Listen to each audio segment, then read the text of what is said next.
Today's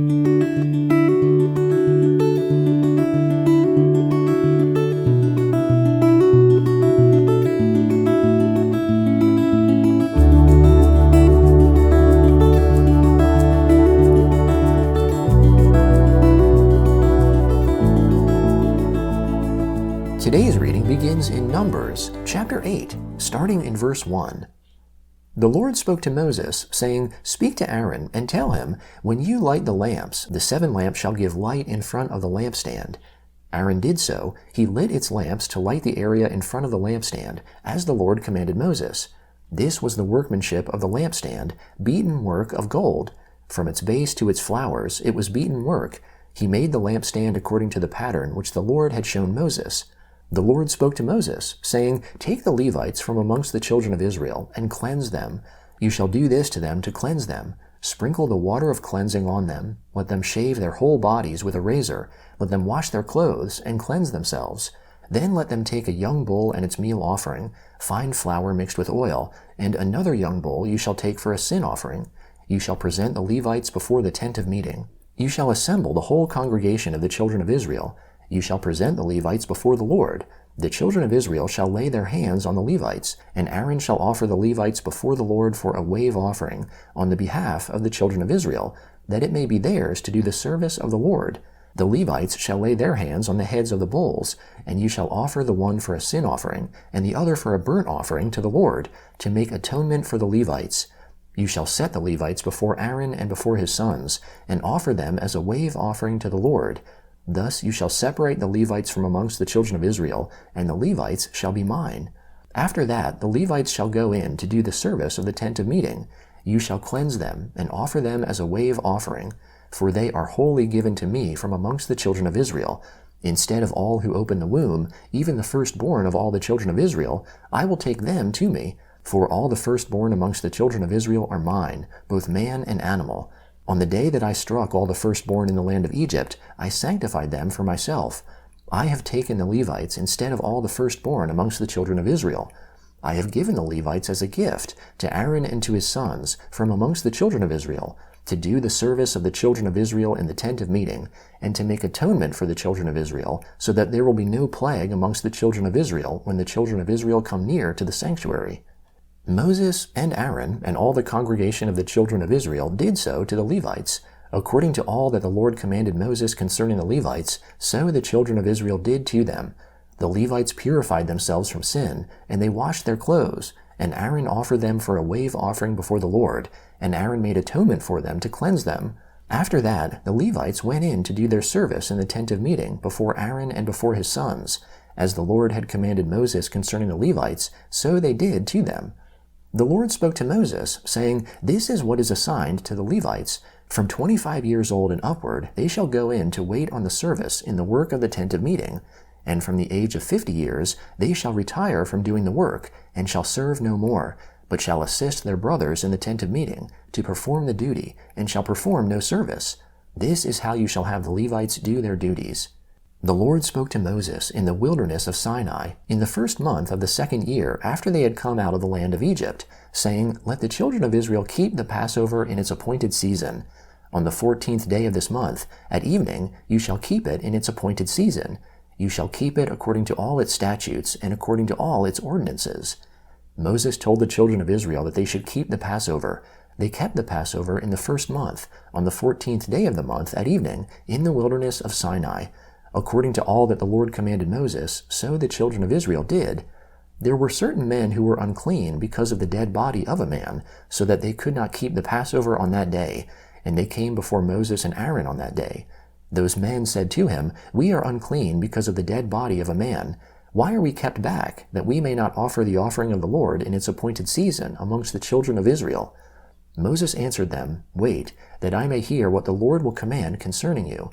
The Lord spoke to Moses, saying, "Say to the children of Israel, if any man of you or of your generations is unclean by reason of a dead body, or is on a journey far away, he shall still keep the Passover to the Lord. In the 2nd month, on the 14th day at evening, they shall keep it, and they shall eat it with unleavened bread and bitter herbs. They shall leave none of it until the morning, nor break a bone of it. According to all the statute of the Passover, they shall keep it. But the man who is clean and is not on a journey and fails to keep the Passover, that soul shall be cut off from his people. Because he didn't offer the offering of the Lord in its appointed season, that man shall bear his sin. If a foreigner lives amongst you and desires to keep the Passover to the Lord, then he shall do so according to the statute of the Passover, and according to its ordinance. You shall have one statute, both for the foreigner and for him who is born in the land. On the day that the tabernacle was raised up, the cloud covered the tabernacle, even the tent of the testimony. At evening it was over the tabernacle, as it were the appearance of fire, until morning. So it was continually. The cloud covered it, and the appearance of fire by night. Whenever the cloud was taken up from over the tent, then after that the children of Israel traveled, and in the place where the cloud remained, there the children of Israel encamped. At the commandment of the Lord the children of Israel traveled, and at the commandment of the Lord they encamped.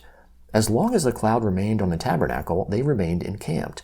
When the cloud stayed on the tabernacle many days, then the children of Israel kept the Lord's command and didn't travel. Sometimes the cloud was a few days on the tabernacle. Then, according to the commandment of the Lord, they remained encamped, and according to the commandment of the Lord, they traveled.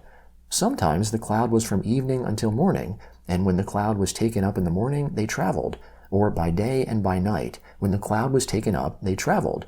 Whether it was 2 days, or a month, or a year that the cloud stayed on the tabernacle, remaining on it, the children of Israel remained encamped, and didn't travel, but when it was taken up, they traveled. At the commandment of the Lord they encamped, and at the commandment of the Lord they traveled. They kept the Lord's command, at the commandment of the Lord by Moses. The Gospel of Mark, chapter 13, starting in verse 14. But when you, that is, Jesus' disciples, see the abomination of desolation, spoken of by Daniel the prophet, standing where it ought not, let the reader understand, then let those who are in Judea flee to the mountains, and let him who is on the housetop not go down, nor enter in, to take anything out of his house. Let him who is in the field not return back to take his cloak. But woe to those who are with child, and to those who nurse babies in those days.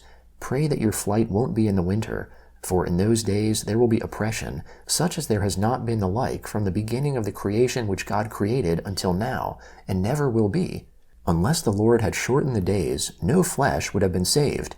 But for the sake of the chosen ones, whom he picked out, he shortened the days. Then if anyone tells you, "Look, here is the Christ," or "Look, there," don't believe it. For false Christs and false prophets will arise, and will show signs and wonders, that they may lead astray, if possible, even the chosen ones. But you watch. Behold, I have told you all things beforehand. But in those days, after that oppression, the sun will be darkened, the moon will not give its light, the stars will be falling from the sky, and the powers that are in the heavens will be shaken. Then they will see the Son of Man coming in clouds, with great power and glory. Then he will send out his angels, and will gather together his chosen ones from the four winds, from the ends of the earth to the ends of the sky. Now from the fig tree learn this parable. When the branch has now become tender and produces its leaves, you know that the summer is near. Even so, you also, when you see these things coming to pass, know that it is near, at the doors. Most certainly I say to you, this generation will not pass away until all these things happen. Heaven and earth will pass away, but my words will not pass away. But of that day or that hour no one knows, not even the angels in heaven, nor the Son, but only the Father. Watch, keep alert, and pray, for you don't know when the time is. It is like a man traveling to another country, having left his house and given authority to his servants, and to each one his work, and also commanded the doorkeeper to keep watch. Watch therefore, for you don't know when the Lord of the house is coming, whether at evening or at midnight, or when the rooster crows, or in the morning, lest, coming suddenly, he might find you sleeping. What I tell you, I tell all. Watch. Psalm 50, beginning in verse 1. The Mighty One, God, the Lord, speaks, and calls the earth from sunrise to sunset. Out of Zion, the perfection of beauty, God shines out. Our God comes and does not keep silent. A fire devours before him. It is very stormy around him. He calls to the heavens above, to the earth, that he may judge his people. Gather my saints together to me, those who have made a covenant with me by sacrifice. The heavens shall declare his righteousness, for God himself is judge. Hear, my people, and I will speak. Israel, I will testify against you. I am God, your God. I don't rebuke you for your sacrifices. Your burnt offerings are continually before me. I have no need for a bull from your stall, nor male goats from your pens. For every animal of the forest is mine, and the livestock on 1,000 hills. I know all the birds of the mountains, the wild animals of the field are mine. If I were hungry, I would not tell you, for the world is mine, and all that is in it. Will I eat the meat of bulls, or drink the blood of goats? Offer to God the sacrifice of thanksgiving. Pay your vows to the Most High. Call on me in the day of trouble. I will deliver you, and you will honor me.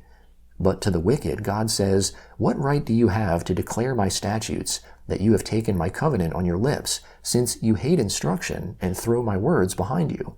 When you saw a thief, you consented with him, and have participated with adulterers. You give your mouth to evil, your tongue frames deceit. You sit and speak against your brother. You slander your own mother's son.